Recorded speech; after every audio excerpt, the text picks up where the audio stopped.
Ikaw agad ang hinahanap sa umaga. Nasaan ka na? Malayo ka pa ba? Kitagal ang iyong pagbabalik.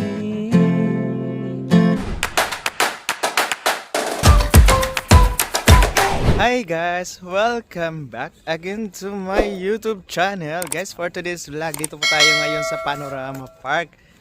Kasama si Jay. Hindi ko pa sinabi na magpakita sa camera. Nagpakita na agad. So, meron kaming gagawin na question and answer portion. Ay, ano siya? Parang pageant lang. Question and answer portion. Hindi mo sinabi yun So kinakabahan si G ngayon, baka ano yung mga itatanong ko sa kanya. Ayun. Tapos ngayon pala, biglang may pasok. Ngayon pala walang ano si J, walang work at saka wala din akong work sa hapon. Pero kailan yung work mo ulit, J? Thursday. Sa Thursday meron na siyang, yun ang good news sa kanya ngayon, meron na daw siyang kontrata na nakahanda. So magsimula na talaga siya sa Thursday para sa work niya. So last week nag-ano siya, tinatawag na probe or training. No? 3 days. Ayun. So kumusta man yun? Kumusta yung work mo doon? Okay lang. Gaano naging okay? Okay ba yun? Nagustuhan mo ba? Nagustuhan ko. Siya? Ano? Yung work. Yung work pala. Oo naman. Oh. So, okay siya. So, okay. Basta yung mga technique, kailangan i-improve. Strategies. Oo, mga strategies, mga ano yung sabi ni Loy? Mga suggested, ano ba yun? Words. Hindi, yung mga dapat kailangan mong isa-suggest sa customer na kapag bumili, ma'am, yung suggested offer ba yun? Sabi ni Loy. Best. Oo, yun. So dito kami ngayon guys, malapit sa aming apartment ngayon. So si Jay ngayon, ano natin, one-on-one interview. Ang ano ng araw. Yan, ito yung ano namin, park. Ayan guys, so after ni Jay kumanta, dito muna kami naglakad-lakad kasi anuhin natin siya. Wait lang, i-upload dun yung kanta. Huwag mong gawin mas. Hindi pa na-upload. I-upload pa lang. Wag. So dito kami ngayon sa itong tinatawag Jay na Rhine River. Yes. So malapit, alam niyo naman yan guys, malapit kami sa Rhine River. So, Pwede ba ako manguha ng isda dito kahit walang pahintulot yung ano? wala, bawal. Bawal. Kasi kailangan mo mag-aral ng yung paano mamingwit. Marunong din naman ako. Hindi, pero kailangan mo, dapat may license ka before ka maggawa ng ganon. So ito, kung makikita mo ito, yung marami tayong makikita dito na mga barko, maliit na barko or ferry. Ito siya, napansin ko. pag weekends, mayroon sila, dito, ang tawag dyan, pwede kang sumakay dyan sa mga barko na yan. So mag yan sila dito sa, galing dito papuntang doon, tapos pabalik. So alam mo Jay, saan galing ito ang tubig na to? Sa Switzerland. Ito. Ayan. So unang-una makikita mo dito Jay, walang basura, di ba? Yes. Kung mapapansin mo. Malinis. Tapos be careful ka talaga pag naglalakad ka. Wag ka dito ka sa daanan ng mga tao kasi minsan nakakalimutan natin na yung ganun kung saan tayo tapos yun, dito lang talaga tayo sa daanan ng tao dahil ito bisikleta dito. Ang mga tao dito minsan nagagalit agad pag hindi ka nag-follow sa mga rules and regulation. Cargo pa nga niya. So nakikita mo yan, Jay? Yan sa unahan. Diyan nag-work si Loy. Oo. Hotel Dresden. Kaya next time pag naano yung susi mo, Wala, dito lang ako punta. pag naiwan sa loob, puntahan mo siya dyan. Dito lang. Hotel Dresden. Sikat ang hotel na yan. Almost more than 100 years na yan, Jay. Oo. So ito yung nakikita mo. Petersburg. Iwan ko bakit laging nandito to siya. Parang restaurant. Nag-ano din siya. Gumagana din yan pag weekend. Pwede May ba tayong, restaurant, may ano, pero Pwede maliit lang siya. pwede tayong pumunta? Saan? Bawal. Ang bawal. Tingnan mo, bawal pumasok. Saan yung bawal pumasok dyan? Dyan, Wala man oh. nakasulat. Hindi, yung ano, may Ah. gate. Akala ko. Ano yung tubig ngayon, hindi gaano ka, hindi siya high tide. Pero pag January, alam mo, hanggang dito yan.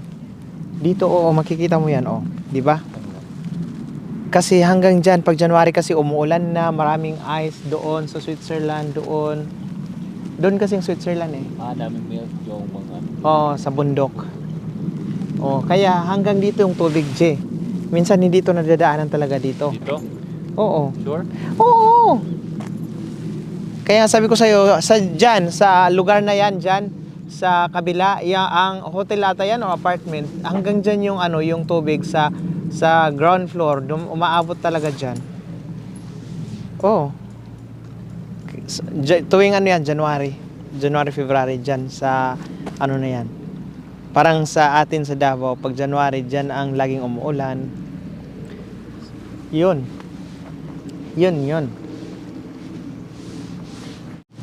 Ang ganda ng apartment na to, malapit sa Rhine River. Feeling ko mahal to. Bilhin natin. So ayun, Z, mayroon kasing nag-comment. Sabi niya, i-question and answer daw kita. So, yun.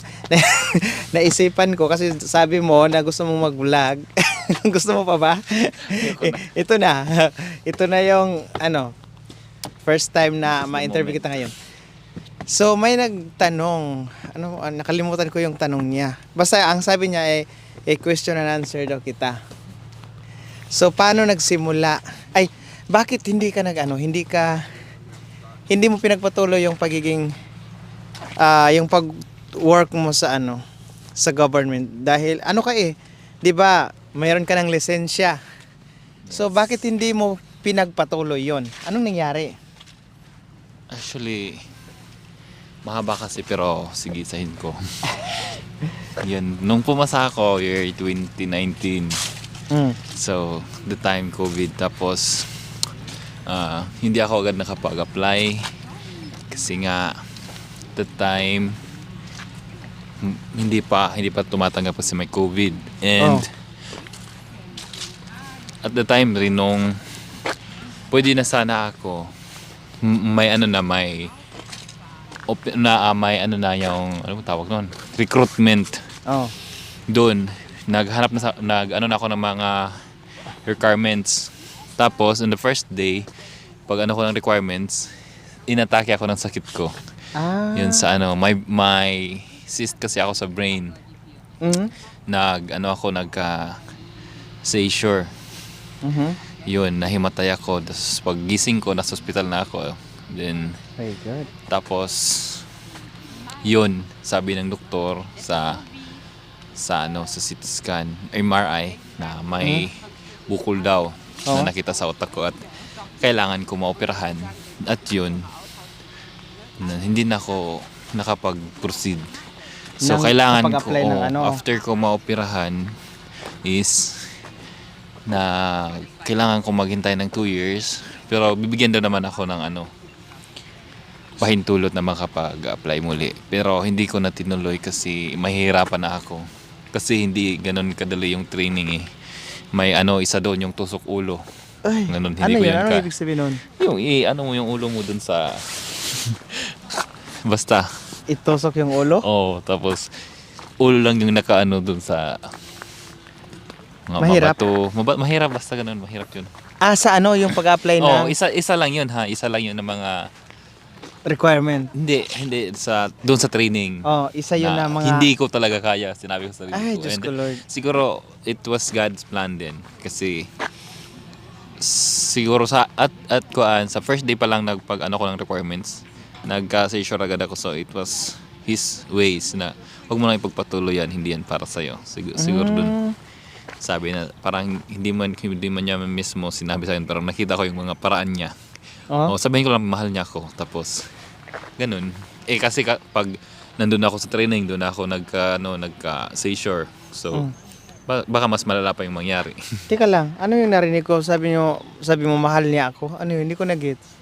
Mahal ako ni Lord. Ah, si Lord pala. Oo. So speaking of sabi niyo mo mahal niya ako. Doon parang ibig sabihin meron ka bang pinagdadaanan or meron ka bang past? Pwede malaman. Anong past yun? Marami naman tayong past. Past relationship. Meron. Siyempre. Oh my God. Oh, pero private yun. Gunggong. Private daw. Munang Pero isip mo yun. nasaktan ka ba? Lahat naman tayo dumaan dyan sa sakit. Sabagay. Oo, Ako nga nasaktan ako. nasaktan. Dumaan din ako.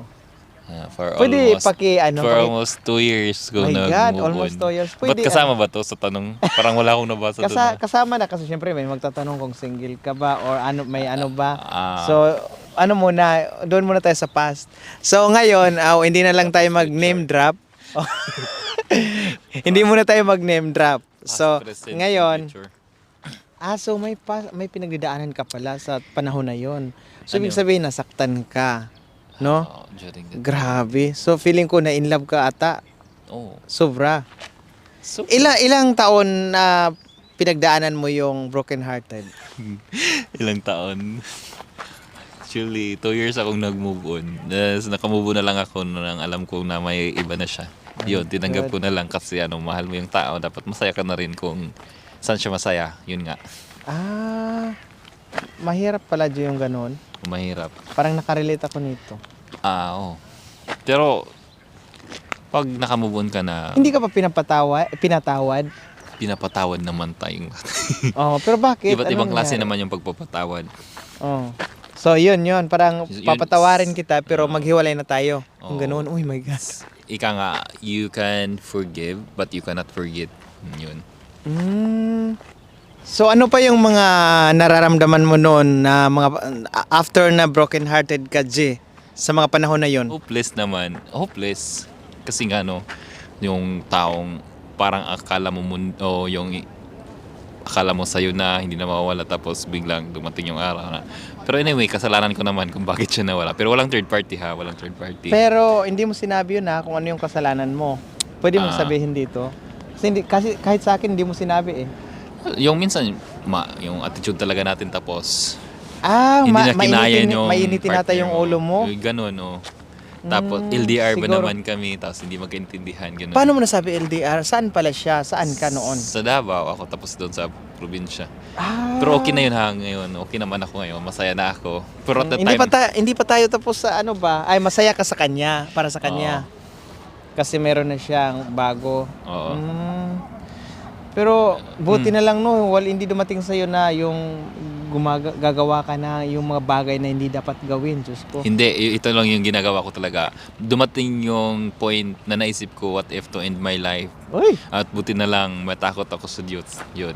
Ngayon, ang saya na ng buhay ko at nalagpasan ko na yun. Pero, wala nang pero.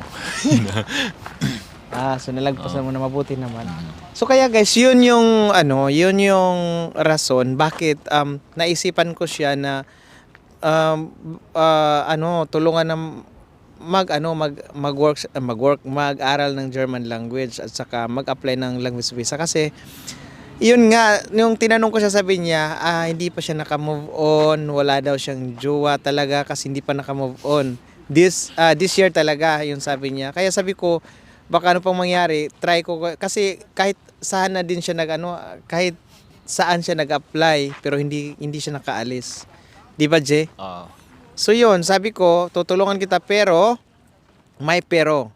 Dapat wala mo ng relationship, walang jowa-jowa muna para makakonsentrate. Kasi guys, dito sa Germany, mahirap pag mag-aral ka tapos, syempre pagsabay mo pag-aral, tapos pag work pa, tapos yun nga bang yung, ito kasi yan, pag halimbawa mag-aral ka ng German, kailangan mo talaga siyang isa puso, isa isip, yung parang mag-learn ka talaga na dapat talaga makafocus para hindi laging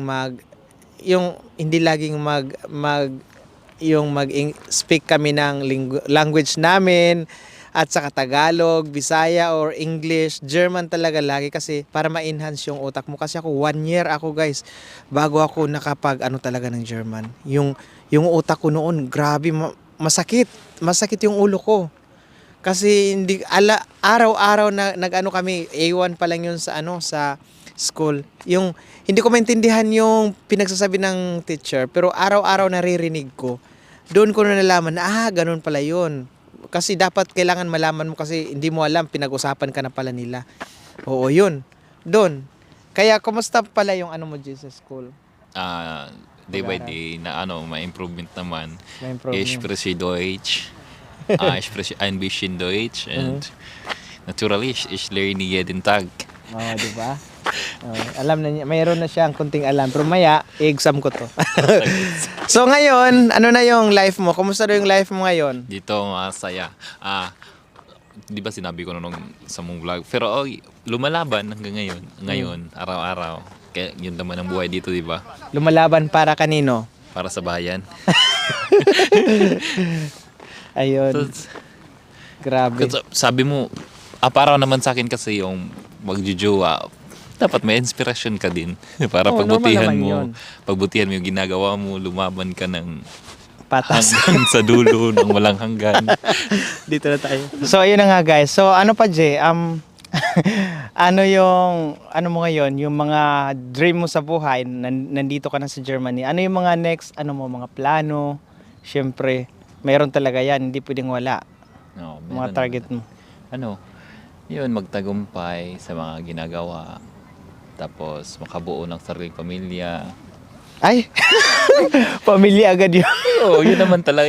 Yun naman talaga patungan ng buhay, di ba? Oo, pero una-una dapat dapat normal 'yon. Pero dapat una syempre stable na trabaho. Oo. Ngayon aral Okay. habang may part-time. Tapos syempre dapat meron kang tinatawag na target na 5 years from now. Saan ka na? Ano na mangyayari sa buhay mo? Kasi ako ganun din ako noon.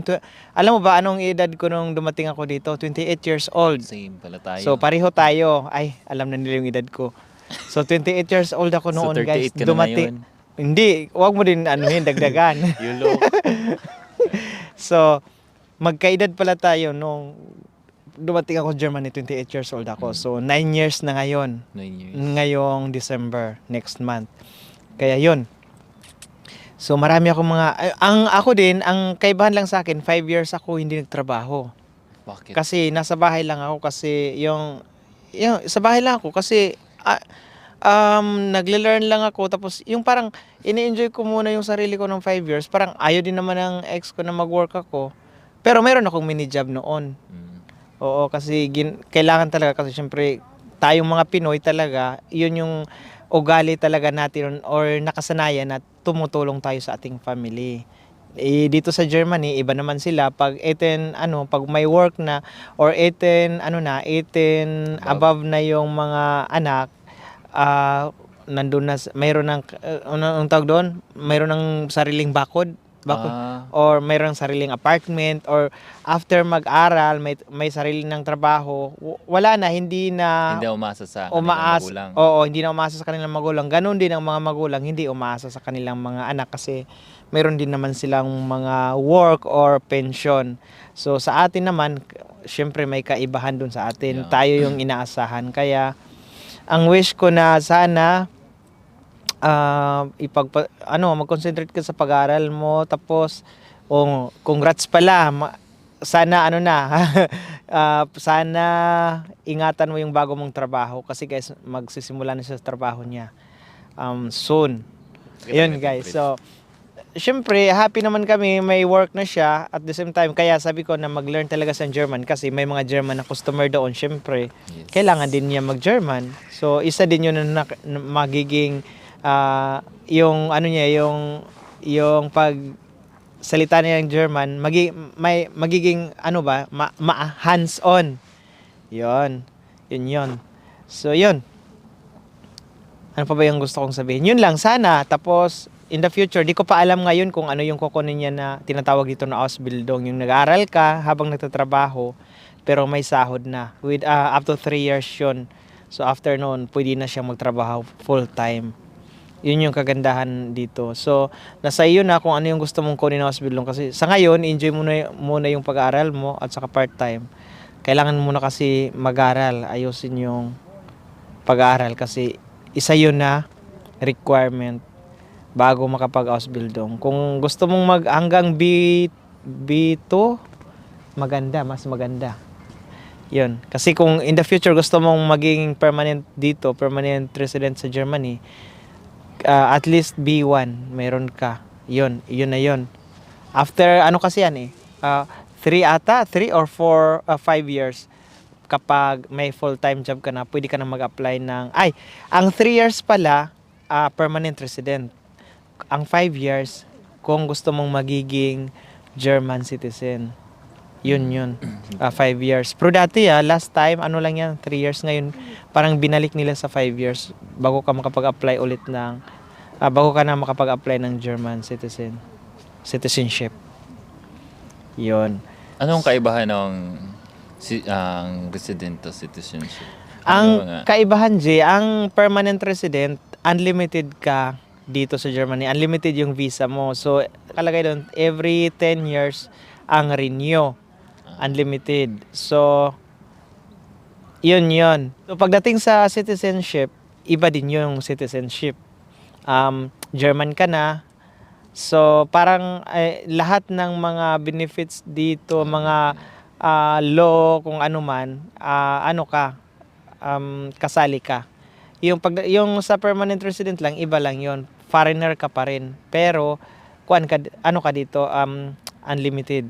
Makapag-stay ako dito ng matagal. Oo, yun. Ayun pala yung kaibahan. Halimbawa, yung kung resident ka dito, hanggang 6 months ka sa Pinas, pwede ka magstay doon. Balik ka ulit dito. Yon. Pero kung German citizenship ka, hanggang 1 year ka doon magstay, tapos lalabas ka lang ng ibang bansa, tapos balik ka ulit doon sa Pinas. Yun yung medyo kaibahan. Kasi kung kung permanent resident ka dito, kailangan talaga hindi ka magtagal sa ibang bansa, balik ka ulit dito after 6 months. Yun, depende kasi case to case kasi yan. Pinakamatagal na yung 6 months. Tapos ang kaibahan din, syempre pag German ka na, kung mahilig ka mag-travel around the world, marami kang mapuntahan na country na hindi na kailangan ng visa. Gaya ng London, USA. Ang USA, meron ka lang fill upan online. Pero kung ka lang, unlimited resident, kailangan mo talaga mag-apply ng visa. Lalo na pag pumunta ka ng UK, kailangan mo ng visa doon. USA, visa din, may interview din. Ayun. So, may mga tanong ka pa? Wala na. So, uwi na tayo. Let's go. Ayan guys, uwi na kami sa bahay dahil malamig na. Marami pa akong ayusin doon sa aking kwarto. Let's go. So, ayan guys. So, Jay, maraming salamat sa pa-unlock ng interview mo ngayong araw. Thank you guys. Ayan.